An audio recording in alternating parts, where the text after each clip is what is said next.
Welcome to జనం news బులెటిన్ల ముందుగా headlines.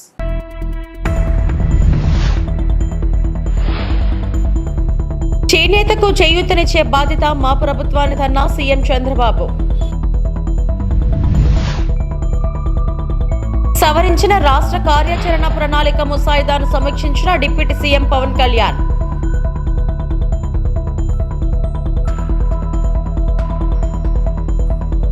YS Jagan భద్రతపై కూటమి ప్రభుత్వ అసత్య ప్రచారం. మాజీ మంత్రి అంబటి రాంబాబు ఫైర్.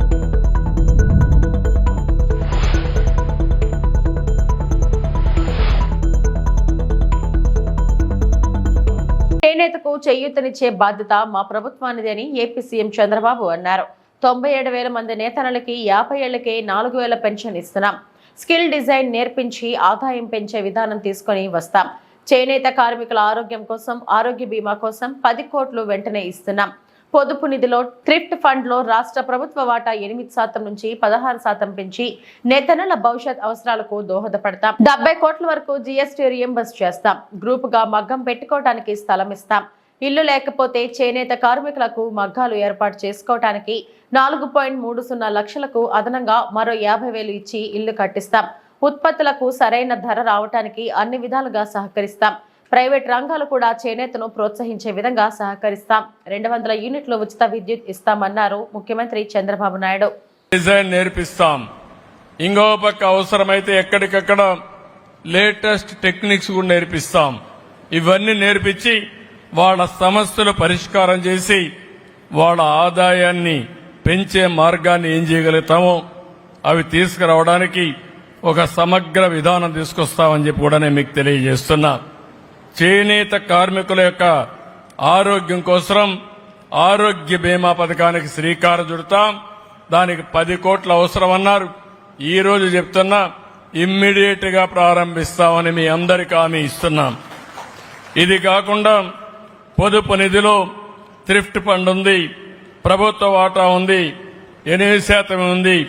దీన్ని 16% చేసి వారి భవిష్యత్ అవసరాలు తీర్చడానికి శ్రీకారం చుడతామని చెప్పి కూడా నేను మీకు తెలియజేస్తున్నా.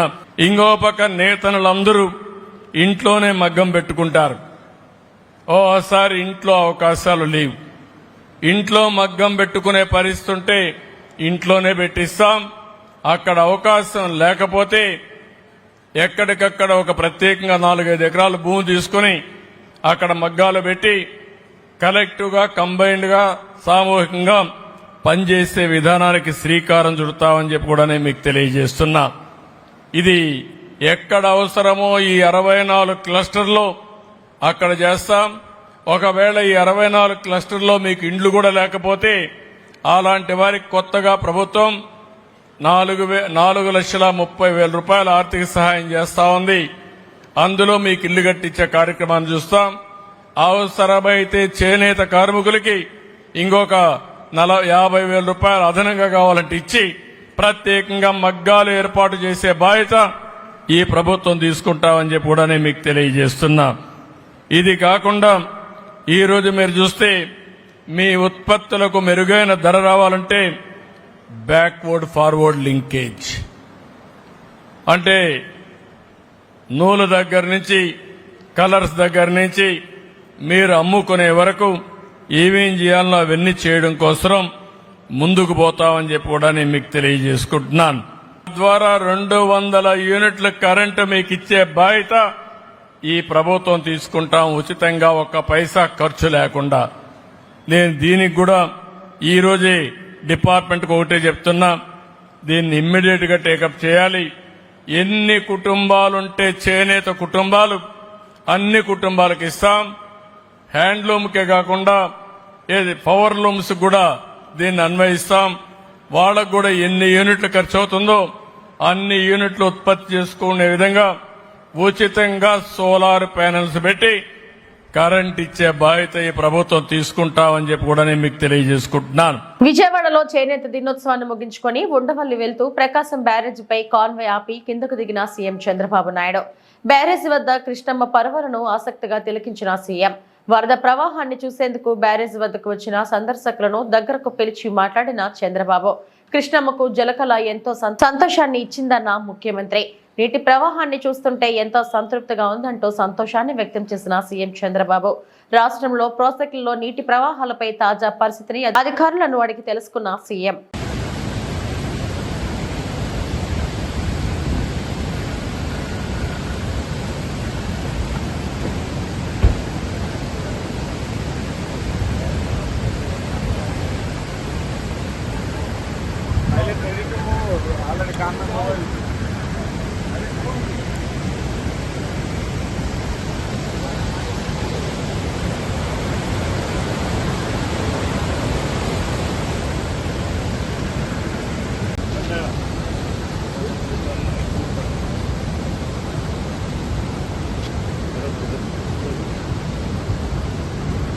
ఉప ముఖ్యమంత్రి పవన్ కళ్యాణ్ వాతావరణ మార్పు 2030పై సవరించిన రాష్ట్ర కార్యాచరణ ప్రణాళిక యొక్క తుది ముసాయిదాను సమీక్షించారు. ఏపీ వాతావరణ మార్పు సెల్ రూపొందించిన వాతావరణ మార్పులపై సవరించిన రాష్ట్ర కార్యాచరణ ప్రణాళిక 2030 యొక్క తుది ముసాయిదాను సమీక్షించడానికి ఉప ముఖ్యమంత్రి ఒక కీలక సమావేశాన్ని ఏర్పాటు చేశారు. ఈ సమావేశంలో ప్రధాన కార్యదర్శి పర్యావరణ, అటవీ, సైన్స్ మరియు టెక్నాలజీ విభాగానికి చెందిన సీనియర్ బ్యూరోక్రాట్లు మరియు కన్సల్టెంట్లు పాల్గొన్నారు. సవరించిన SAPCC పత్రంపై ఉప ముఖ్యమంత్రికి వివరణిస్తూ incharge AP climate change cell ద్వారా సమగ్ర ప్రదర్శనను అందించారు. కీలకమైన అంశాలలో వాతావరణ మార్పు, దుర్బలత్వ అంచనాలు మరియు విమర్శనాత్మకంగా హాని కలిగించే ప్రకృతి దృశ్యాల గుర్తింపు ఉన్నాయి. వాతావరణ మార్పుల వల్ల ప్రభావితమైన అన్ని రంగాల కోసం ప్రతిపాదిత ఉపశమనం మరియు అనుసరణ వ్యూహాలపై లోతైన చర్చలు జరిగాయి. వ్యూహాలను సమర్థవంతంగా అమలు చేయడానికి అవసరమైన సంస్థాగత యంత్రాంగం కూడా చర్చించబడింది.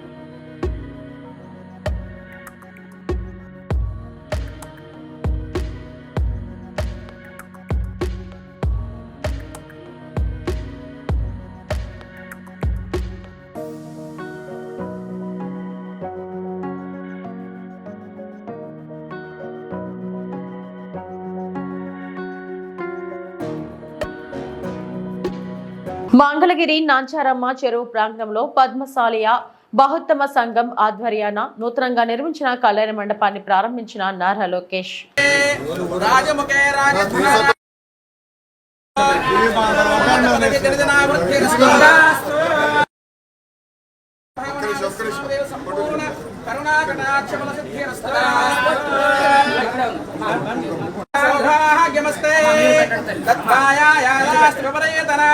सर्वमंगल मांगल्ये शिवे सर्वार्थसाधके शरण्ये त्र्यंबके देवी नारायणी नमोस्तुते।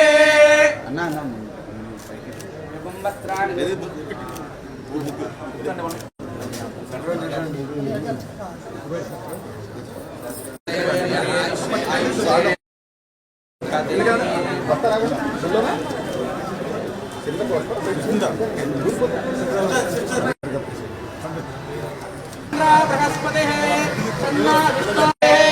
चतुष्पदे ओम शांति शांति।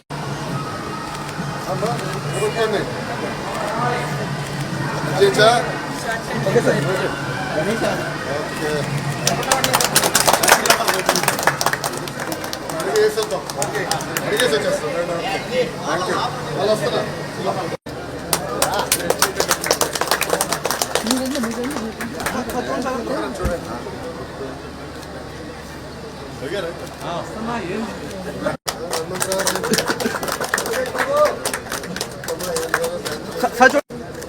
10 నిమిషాలు ఇవ్వండి, అందరితో ఫోటో 10 నిమిషాలు.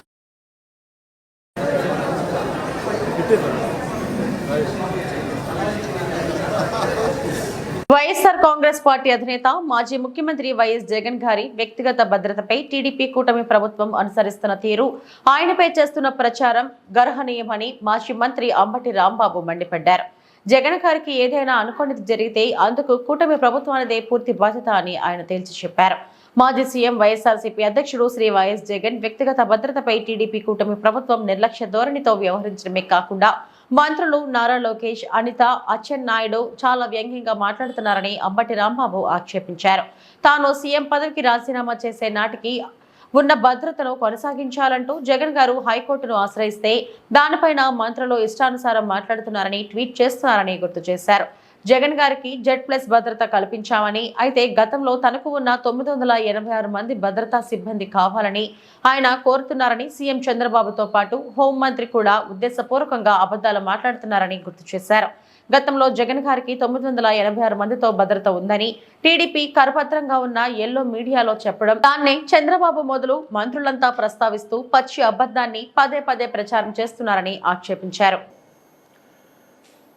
చాలా నిర్లక్ష్య ధోరణితో, వ్యంగ్య ధోరణితో మాట్లాడేటువంటి ప్రయత్నం చేస్తున్నారు. దీనికి సంబంధించి తన సెక్యూరిటీని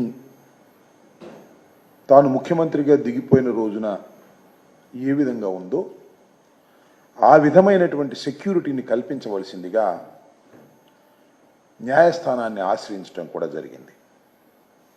దాని మీద ఈరోజు కూడా వాద ప్రతివాదన జరిగాయి. ఇంకా పూర్తి నిర్ణయాలు జరగవలసి ఉన్నది. ఒక మాజీ ముఖ్యమంత్రిగా ఉన్నటువంటి జగన్మోహన్ రెడ్డి గారి సెక్యూరిటీకి సంబంధించినటువంటి విషయం మీద సరే అలసత్వం వహించటమో, కక్ష సాధింపు ధోరణితో వారు సెక్యూరిటీని తొలగించాలని ప్రయత్నం చేయటమో చేస్తున్నా చాలా విచిత్రమైనటువంటి ప్రచారాలు చేస్తున్నారు. జగన్మోహన్ రెడ్డి గారికి ఇప్పుడు ఏదో బ్రహ్మాండమైన సెక్యూరిటీ ఇచ్చామని, Z+ సెక్యూరిటీ ఇచ్చామని, జగన్మోహన్ రెడ్డి గారు ఇంతకు ముందు ముఖ్యమంత్రిగా ఉన్నప్పుడు కావలసినటువంటి సెక్యూరిటీ ఇప్పుడు అడుగుతున్నారని, ఆ సెక్యూరిటీ కూడా ఎంత ఉందయా అంటే 986 మంది భద్రతా సిబ్బంది కలిగి ఉన్నారు అనేటువంటి మాట చంద్రబాబు నాయుడు గారు కూడా మాట్లాడుతున్నారు, హోంమంత్రి గారు కూడా మాట్లాడుతున్నారు, ఉద్దేశపూర్వకంగా మాట్లాడుతున్నారు. బాధ్యత కలిగినటువంటి ముఖ్యమంత్రి, 4వసారి ముఖ్యమంత్రిగా ప్రమాణ స్వీకారం చేసినటువంటి చంద్రబాబు నాయుడు గారు విచక్షణ జ్ఞానాన్ని కోల్పోయి 986 మంది జగన్మోహన్ రెడ్డి గారు ముఖ్యమంత్రిగా ఉండగా ఆయనకి సెక్యూరిటీ ఉండేవారనేటువంటి ఒక అసత్యాన్ని, పచ్చి అబద్ధాన్ని పదే పదే పదే ప్రచారం చేసేటటువంటి కార్యక్రమం చేస్తున్నారు. ఇది చాలా బాధాకరమైనటువంటి అంశం.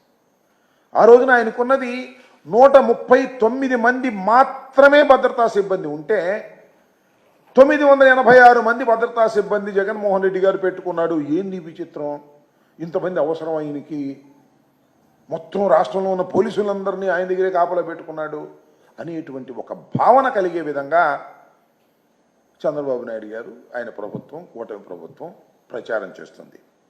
దీన్నే గోబెల్ ప్రచారం అంటారు. అంటే ఈ సందర్భంగా చెప్పాలి, గోబెల్ గురించి కూడా అందరూ చాలామంది మర్చిపోయి ఉంటారు. గోబెల్ అనే ఒక వ్యక్తి, బహుశా శాంసన్ గోబెల్ ఏదో ఉంది ఆయన పేరు, ఆయన హిట్లర్ దగ్గర సమాచార శాఖ మంత్రిగా ఉండేవారు. ఒక అబద్ధాన్ని పదే పదే పదే పదే చెప్పుకుంటూ పోతే ఒక 20 సార్లు చెప్పేస్తే అది నిజమైపోతుంది అనేటువంటి భావన, ఒక ఫిలాసఫీని, ఒక సిద్ధాంతాన్ని తీసుకొచ్చి సక్సెస్ అయ్యారు వాళ్ళు. అక్కడ ఒకేసారి ఒకే అబద్ధాన్ని 15 సార్లు మనం చెప్తుంటాం కదా, అది కుక్క అని, మేక కాదు కుక్క అని 10 సార్లు చెబితే దానికి సుమారుగా ఇదే. ఆ విధంగా ఇవాళ జగన్మోహన్ రెడ్డి గారికి మేము భద్రత, ఆ రోజుల్లో జగన్మోహన్ రెడ్డి గారు ముఖ్యమంత్రి ఉండగా 986 మంది ఉన్నారు అని చంద్రబాబు చెప్తాడు, హోంమంత్రి గారు చెప్తారు, ఈనాడు రాస్తుంది, ఆంధ్రజ్యోతి రాస్తుంది, TV5 చెబుతుంది, ఈటీవీ ప్రసారం చేస్తుంది, ABN చెబుతుంది. నిజమే కావాలి,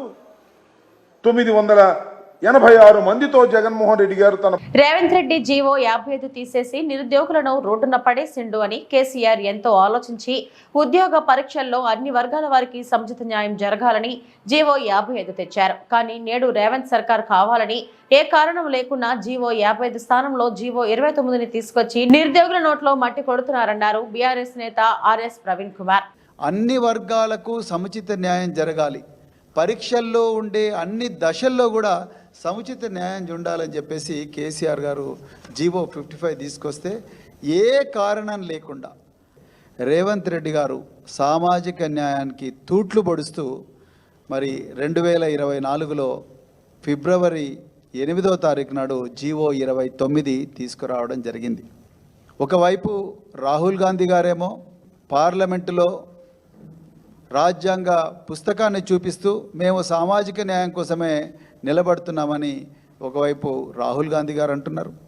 మరోవైపు అదే కాంగ్రెస్ పార్టీకి చెందిన రేవంత్ రెడ్డి గారు సామాజిక న్యాయానికి పూర్తిగా తూట్లు పొడుస్తూ ఉన్నాడు.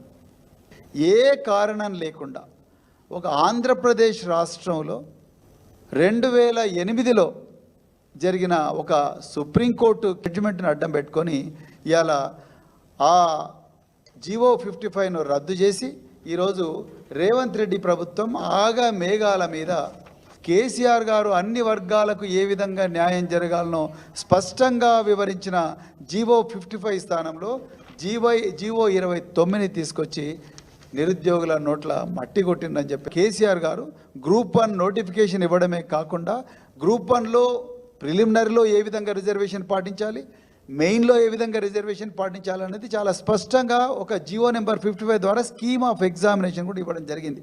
కానీ ఈరోజు రేవంత్ రెడ్డి గారి ప్రభుత్వం నిరుద్యోగులను ఆదుకుంటామని చెప్పి జాబ్ క్యాలెండర్ ఇస్తామని చెప్పి నిరుద్యోగులను మోసం చేస్తూ నిరుద్యోగుల్లో సామాజిక న్యాయం కూడా పాటించకుండా రాజ్యాంగం చెప్పిన ఇవి పాటించకుండా జీవో 29 తీసుకొచ్చి దానికి ఉదాహరణకు మీకు గ్రూప్ 1లో 563 పోస్టులు ఆనాడు కేసీఆర్ గారు 503 పోస్టులకు ఇస్తే ఈ ప్రభుత్వం 60 పోస్టులు ఎక్స్ట్రాగా కలిపి 563 పోస్టులకు జూన్ 9 నాడు కండక్ట్ చేసిండ్రు. రిజల్ట్స్ జూలై 28 నాడు రిజల్ట్స్ డిక్లేర్ చేసిండ్రు. టోటల్గా ఈ ఎగ్జామ్కు ఆ పరీక్ష రాసిన అభ్యర్థుల సంఖ్య 3,02,172 మంది. మరి ఒక పోస్టుకు 50 మంది అభ్యర్థులను మెయిన్కు సెలెక్ట్ చేయాలంటే 28,150 మంది అభ్యర్థులను కేసీఆర్ గారు తలపెట్టిన జీవో 55 ప్రకారం సెలెక్ట్ చేస్తే అందులో ఈ 563 పోస్టుల్లో రిజర్వ్ ఇంద్రమ్మ రాజ్యంలో రేవంత్ రెడ్డి కుటుంబ పాలన నడుస్తుందని బీఆర్ఎస్ మాజీ ఎమ్మెల్యే బాలసుమన్ ధ్వజమెత్తారు. రేవంత్ రెడ్డి సోదరులు తిరుపతి రెడ్డి, కొండల్ రెడ్డి, జగదీశ్వర్ రెడ్డిలను రాష్ట్రం మీదకి వదిలేశాడని సుమన్ మండిపడ్డారు. రేవంత్ రెడ్డి కుటుంబ పాలన నడుస్తున్నది అనేది చాలా స్పష్టంగా కనబడతా ఉంది. ముఖ్యంగా మీరు చూసినట్టయితే గతంలో మా ప్రభుత్వంపై అనేక రకాలుగా ఇష్టం వచ్చినట్టుగా కుటుంబము అని చెప్పి విమర్శలు చేసినటువంటి రేవంత్ రెడ్డి ఇవాళ మొత్తం ఆయన కుటుంబ సభ్యులను, ఆయన అన్నదమ్ములను అందరినీ కూడా తెలంగాణ రాష్ట్రం మీదకి వదిలేసిండిగా ఒక దుర్మార్గమైనటువంటి సంస్కృతికి తెరలేపిండు. మరి వీళ్ళ అన్నదమ్ములకు ఏమైనా పదవులు ఉన్నాయా, అధికారిక హోదాలు ఉన్నాయా, వీళ్ళేమైనా ప్రజాప్రతినిధులా అంటే అది కూడా ఏం కాదు. ఈ సాక్షాత్తు అసెంబ్లీ కమిటీ హాల్లో జరిగినటువంటి మీటింగ్లో స్పీకర్ గారి అధ్యక్షతన అసెంబ్లీ కమిటీ హాల్లో జరిగినటువంటి వికారాబాద్ జిల్లాకు సంబంధించినటువంటి సమీక్షా సమావేశంలో రేవంత్ రెడ్డి వాళ్ళ బ్రదర్ తిరుపతి రెడ్డి కూర్చున్నటువంటి ఈ ఫోటో మీకు చూపిస్తా ఉన్నా. సాక్షాత్తు రాష్ట్ర అసెంబ్లీ కమిటీ హాల్లో స్పీకర్ గారి అధ్యక్షతన జరిగినటువంటి వికారాబాద్ జిల్లా సమీక్షా సమావేశానికి సంబంధించి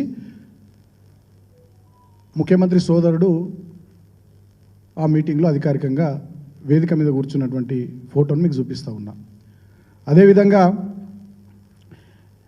ఇదే ముఖ్యమంత్రి రేవంత్ రెడ్డి సోదరుడు తిరుపతి రెడ్డి గారు ఆయనకు ఏ అధికారిక హోదా లేకున్నా కొడంగల్ నియోజకవర్గంలో కళ్యాణ్ లక్ష్మి చెక్కుల పంపిణీ కార్యక్రమంలో వేదిక మీద కూర్చొని ఆ రోజు మా జెడ్పీటీసీ మా విద్యార్థి నాయకుడు సోదరుడు తెలంగాణ ఉద్యమంలో పాల్గొన్నటువంటి బిడ్డ మైపాల్ ఆయన అక్కడ జెడ్పీటీసీ ఉంటే ఆయన చేతుల మీదకి వెళ్ళి కాకుండా ఈయన ఒక రాజ్యాంగేతర శక్తి మాదిరిగా ఏ హోదా లేకుండా కూడా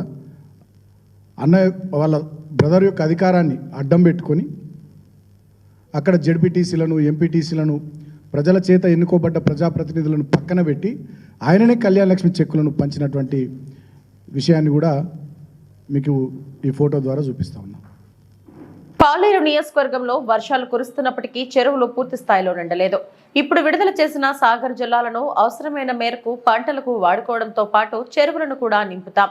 పాలేరు ఎడమ కాలువ నుంచి విడుదల చేసిన నీరు తెలంగాణలో 2,75,000 ఎకరాలు, ఆంధ్రాలో 1,20,000 ఎకరాలకు నీరు అందుతుంది. రెవెన్యూ, గృహ నిర్మాణం, సమాచార శాఖల మంత్రి పొంగులేటి శ్రీనివాసరెడ్డి ఈ నెల 15న ముఖ్యమంత్రి రేవంత్ రెడ్డి చేతుల మీదుగా సీతారామ ప్రాజెక్టును ప్రారంభించబోతున్నామని తెలిపారు. డాక్టర్ బిఆర్ అంబేద్కర్ కోనసీమ జిల్లా అమలాపురం నియోజకవర్గం కేంద్ర ప్రభుత్వం సూర్యఘర్ సబ్సిడీ పథకం ద్వారా సోలార్ విద్యుత్ ఉత్పత్తి సిస్టమ్ను వాడండి అంటూ ఆర్కే సోలార్ సిస్టమ్ అమలాపురంలో ముందుకు వచ్చింది.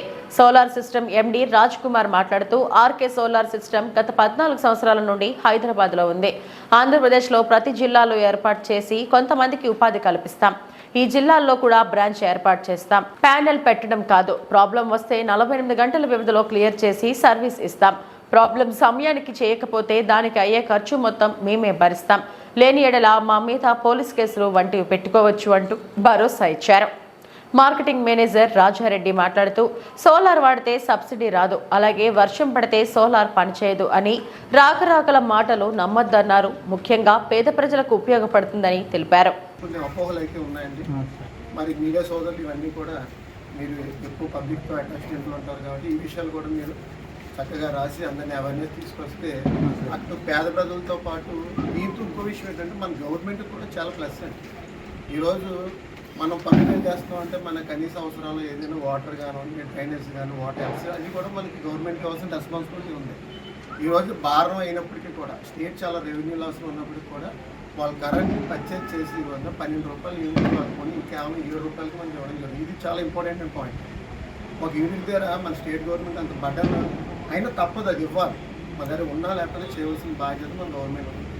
ఈ రోజుని ఈ ఇచ్చిన బెనిఫిట్ మన పర్సనల్గా కాకుండా దీన్ని మన అందరూ ఒక యజ్ఞంగా అనుకుంటారో లేకపోతే ఒక మంచి విషయం అనుకుంటారో దీన్ని ఎక్కువ ఫోకస్ చేయడం ఏంటంటే పేద ప్రజలు బెనిఫిట్ పొందడంతో పాటు మన రాష్ట్ర ఖజానాకు కూడా ఎంతో కొంత ఇది సపోర్ట్ అవుతుందని నేను నమ్ముతున్నాను. అందరికీ నమస్కారం. RK solar systems Hyderabad head office, branch office Kakinada. RK solar systems 14 సంవత్సరాలుగా హైదరాబాద్లో ఉంది. ఇప్పుడు రీసెంట్గా ఆంధ్రప్రదేశ్లో అన్ని జిల్లాలకి సోలార్ డిస్ట్రిబ్యూషన్ జరుగుతుంది. ఈ మధ్య దాదాపు 4-5 బ్రాంచెస్ పెట్టాం. ఇది కూడా ఇంకో బ్రాంచ్, ఇంకా పెట్టే చాలా ఉన్నాయి. ఆర్కే సోలార్ సిస్టమ్స్ వాళ్ళ స్లోగన్ ఏంటంటే ఇప్పుడు పిఎం సూర్య గారి ద్వారా ఎంతమంది మేలు పొందాలో అందరికీ మేలు. కారణం ఏంటంటే వాళ్ళు సబ్సిడీ ఇవ్వడం జరుగుతుంది. కిలోవాటికి 30,000, 1 కిలోవాట్కి, 2 కిలోవాట్కి 60,000, 3 కిలోవాట్కి 78,000. వీళ్ళ వరకు ఎక్కువ బెనిఫిట్ ఉంటుంది. అదే 10% మార్జిన్ మనీ ఈ కేటగిరీకి. అదే వేరే వాళ్ళు 4 కిలోవాట్ 5, 6 అంటే 20% మార్జిన్ మనీ తీసుకుంటారు. వడ్డీ మాత్రం 65 పైసలు. ఇది పిఎం సూర్య గారికి సంబంధించిన విషయం. పోతే ఆర్కే సోలార్ సిస్టమ్ వాళ్ళు చేయగలిగింది ఏంటంటే అందరిలాగా ప్యానల్ పెట్టేస్తారు. సర్వీస్ అనేది ఎవరు చేయడానికి అందరూ అనుకునేది, కానీ మేము మాత్రం సర్వీస్ ఇస్తాం. సర్వీస్ గ్యారంటీ ఏంటి? ఈ రోజున మన స్లోగన్ ఏంటంటే 20 లేదండి 48 అవర్స్లో మీ సిస్టమ్ క్లియర్ చేసి చేయాల బాధ్యత మాది. దానికి కావాల్సిన మెటీరియల్ మన డీలర్ దగ్గర ఉంటుంది. ఇది అయిపోయిన తర్వాత 48 అవర్స్లో మేము చేయలేకపోతే 10 రోజులు పట్టిందనుకోండి, దానికి ఎన్ని యూనిట్గా వేస్ట్ అయిపోయిందో దానికి మేము డబ్బులు కడతాం యాజ్ పర్ గవర్నమెంట్. అలాగనే కట్టకపోతే మీరు మా మీద కేసు పుటప్ చేయొచ్చు కన్జ్యూమర్ కోర్టులో. అది కూడా మేమే చెప్తాం. ఇది మాట వరుస కాకుండా 50 రూపీస్ స్టాంప్ రాసిస్తాం అన్నమాట. ఇది మా స్లోగన్. అందరూ పెట్టుకోవడానికి ఏంటంటే ఎక్కువ సబ్సిడీ ఇస్తున్నారు గవర్నమెంట్, మంచి బెనిఫిట్ ఉంది, ప్రతి ఒక్కరు పెట్టుకోవడానికి అవకాశం ఉంది. మీరేమైనా ప్రశ్నలు అడిగితే నీకు అవసరం. ఈ బ్రాంచ్ ఎక్కడెక్కడ ఉంది సార్? ఇప్పుడు ప్రస్తుతం అయితే కాకినాడలో ఉందండి. నెక్స్ట్ వచ్చేసి తణుకు, యానాము, ఇక్కడ ఇట్లా అన్ని ప్రశ్నలు అవుతూ ఉంటాం. విజయవాడ ఒకటి, అన్ని చోట్ల ఇవన్నీ ప్రొడక్ట్ చేయడానికి 1 or 2 months పడుతుంది. అన్ని చోట్ల ఒక 25 బ్రాంచెస్ కావాలి. ఇక్కడ తెలంగాణలో అరసవల్లిని అన్ని విధాలా అభివృద్ధి చేసి ఆదర్శవంతంగా తీర్చిదిద్దుతానని శ్రీకాకుళం ఎమ్మెల్యే గొండు శంకర్ అన్నారు. నగరంలోని రూరల్ మండల పరిధిలోని కాచిపేట, అరసవల్లి ప్రాంతంలోని కొయ్యాన కన్నయ్య కాలనీ, ఆదిత్యనగర్, బొమ్మాడి వీధి 25వ డివిజన్ పరిధిలో మంగళవారం ఆయన కమిషనర్తో కలిసి పర్యటించారు. ఈ సందర్భంగా స్థానిక ప్రజలు ఎమ్మెల్యే శంకర్ ను ఆహ్వానించి మంగళహారతులతో ఘన స్వాగతం పలికారు. ఈ సందర్భంగా ఎమ్మెల్యే శంకర్ మాట్లాడుతూ ప్రసిద్ధ పుణ్యక్షేత్రమైన శ్రీ సూర్యనారాయణ స్వామి దేవాలయం ఉన్న అరసవల్లి గ్రామంలో కనీస మౌలిక సదుపాయాలు కల్పించలేని స్థితిలో గత ప్రభుత్వం నిర్లక్ష్యం చేసిందని శంకర్ పేర్కొన్నారు. అరసవల్లి పరిధిలో అనేక సమస్యలు గుర్తించామని చెప్పారు. కనీసం మౌలిక సదుపాయాల కల్పనలో కూడా గత వైసీపీ ప్రభుత్వం విఫలమైందని అన్నారు. ప్రజలకు సరైన రోడ్లు, కాలువలు లేక అనేక ఇబ్బందులు పడుతున్నారని తన దృష్టికి తెచ్చారని వివరించారు. ప్రజల ఆకాంక్షలు, ఆశయాలకు అనుగుణంగా అభివృద్ధి కార్యక్రమాలు చేపడతారని ఎమ్మెల్యే గొండు శేఖర్ అన్నారు.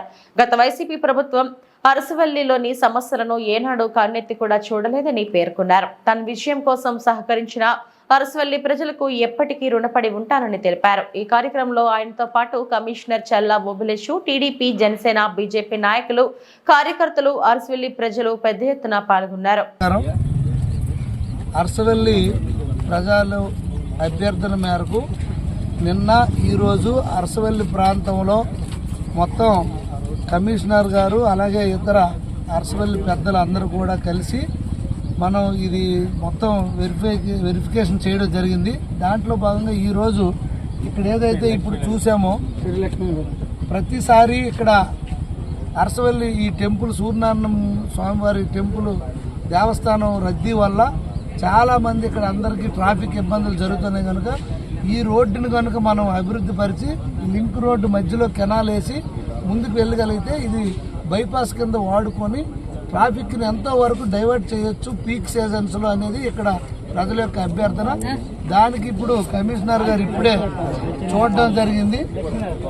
కమిషనర్ గారు కూడా చూడడం జరిగింది, ఇంజనీర్స్ చూశారు. అలాగే దీంతో పాటు గతంలో కూడా ఇక్కడ పెద్దలు మన తెలుగు నాగరత్నం గారు, అలాగే తైకండు శ్రీను గారు, రాజు, మన రమణ, ఇతర పెద్దలందరూ కూడా గతంలో కూడా వచ్చి ఆ శ్మశానం డెవలప్మెంట్ కోసం కూడా చూశారు. అయినప్పుడు కూడా మళ్ళీ ఇప్పుడు చూసి ఆ శ్మశానంలో బోరు, అలాగే వాష్రూమ్స్, లైటింగ్, కాంపౌండ్ వాల్ రేపు పొద్దున్న ఎంక్రోచ్మెంట్ అవ్వకుండా ఉండడానికి దానికి కూడా ప్రతిపాదనలు సిద్ధం చేయమని కమిషనర్ కూడా ఇప్పుడు ఆదేశించడం జరిగింది. కనుక ఇవన్నీ పనులు వీలైనంత తొందరగా చేయడానికి మున్సిపల్ కార్పొరేషన్ తరఫున సిద్ధంగా ఉన్నామని తెలియజేస్తూ అందరికీ నమస్కారం.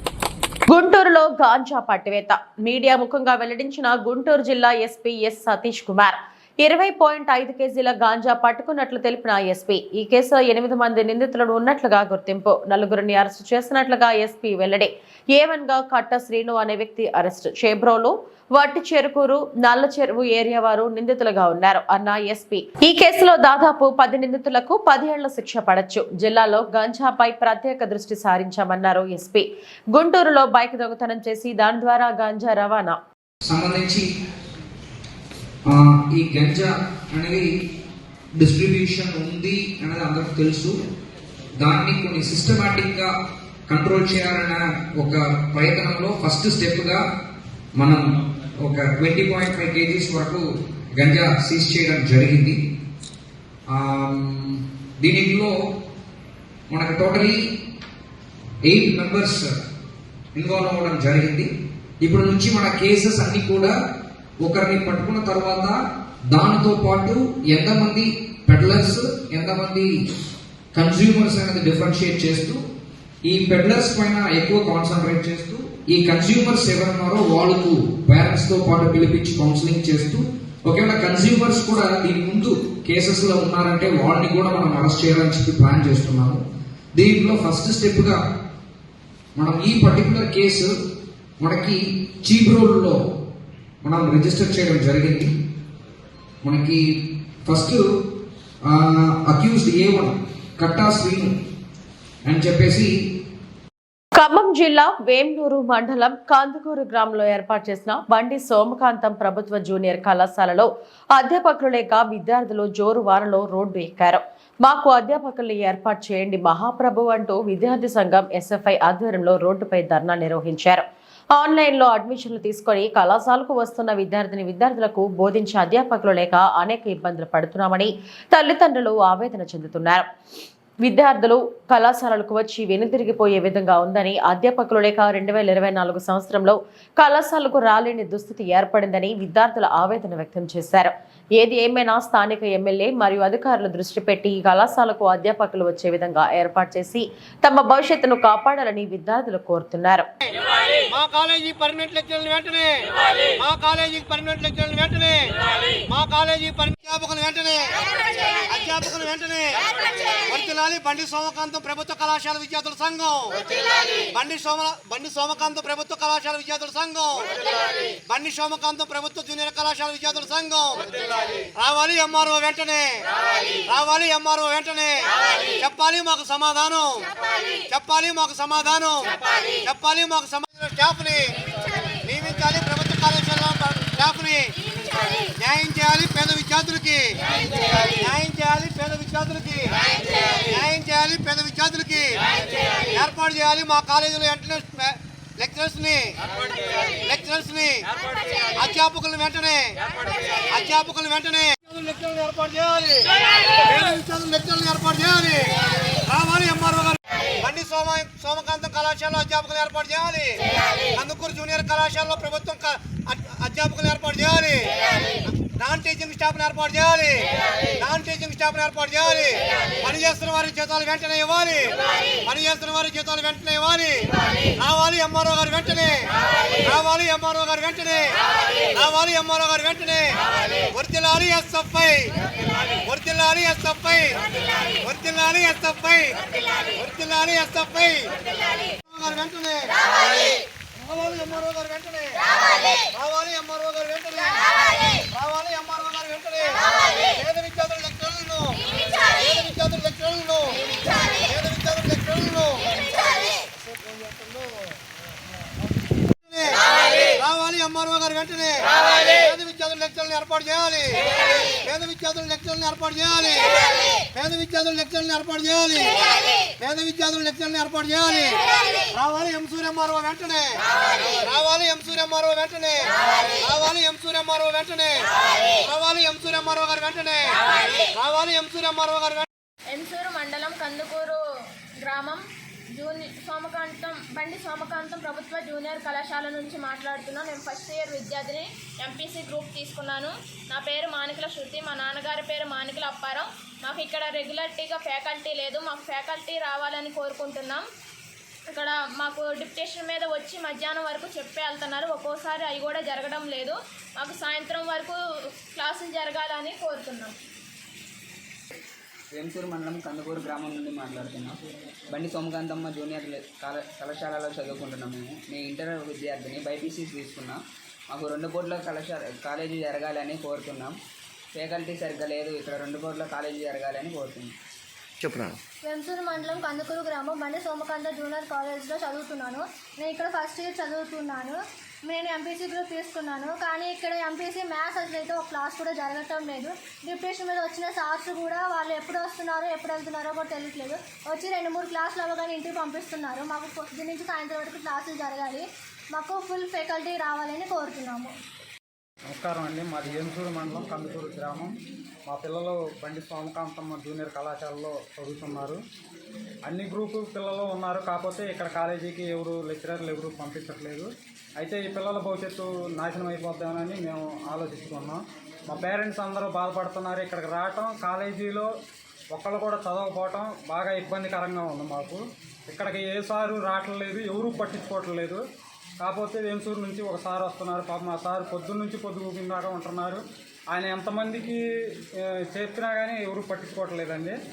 మా పిల్లల భవిష్యత్తు నాశనం అయిపోతుందని మేము బాధపడుతున్నామండి. మాకు లెక్చరర్లను పంపించి మా పిల్లల జీవితం మీరు కాపాడతారని కోరుకుంటున్నాం. ఆర్థిక ఇబ్బందుల వల్ల మేము ఈ కందుకూరు ఈ కళాశాలలోకి పంపిస్తున్నాం మేము. అయితే మా పిల్లల భవిష్యత్తు మీరు కాపాడతారని మీ అందరినీ పేరు పేరున కోరుకుంటున్నాం. సార్ ఎమ్మెల్యే గారైనా ఎవరైనా సరే మా పిల్లల భవిష్యత్తు మీరు కాపాడాలని మేము కోరుకుంటున్నాం అండి. మా పిల్లల భవిష్యత్తు నిలబెట్టేది మీరే, ఇక్కడ కాదు, మళ్ళీ వచ్చే నెక్స్ట్ ఇయర్ కూడా 10th క్లాసు 56 మంది విద్యార్థులు ఉన్నారు.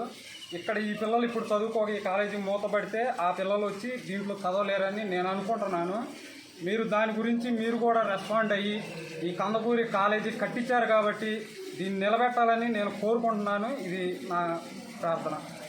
ఈ వార్తలు ఇందులో సమాప్తం. నమస్తే.